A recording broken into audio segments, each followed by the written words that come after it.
நீங்க முருகனை கும்பிட ஆரம்பிச்சிட்டு இந்த ஒரு தப்ப மட்டும் பண்ணிடாதீங்க.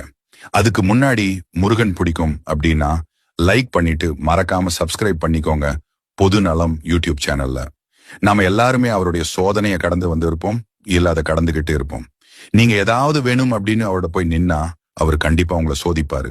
நீங்க எதுக்காக அவர் வேண்ட ஆரம்பிச்சீங்களோ அந்த விஷயமே வேண்டாம் அப்படின்னு நினைக்கிற அளவு உங்களை சோதிப்பாரு. அந்த சோதனையை எப்படியாச்சும் தாக்கு பிடிச்சி நில்லுங்க. என்னால இனி முடியாதுன்னு மட்டும் பின்வாங்கி வந்துடாதீங்க. முதல்ல ஒண்ணு ஞாபகம் வச்சுக்கோங்க, எந்த ஒரு விஷயமும் எளிதில் கிடைக்காது. அப்படி அது கிடைச்சா அதோட அருமை உங்களுக்கு தெரியாது. அதே மாதிரிதான் அவர் மேல இருக்கிற நம்பிக்கையும் உங்களோட விடாமுயற்சியையும் எப்போதும் கைவிட்டுறாதீங்க. அவர்கிட்ட போன முதல்ல விடாமுயற்சியை தான் உங்களுக்கு கத்துக் கொடுப்பாரு. முருகனை அதிகம் கும்பிடுறவங்களுக்கு இது நல்லாவே தெரியும். இந்த சோதனையை மட்டும் கடந்துட்டா வாழ்க்கையில நீ எல்லாத்தையுமே கடந்துடுவ முருகன் அருளால். வீடியோ பாக்குற யாராவது காமெண்ட்ல உங்க அனுபவத்தை சொல்லுங்க. முருகனோட சக்தி மத்தவங்களுக்கு தெரியட்டும்.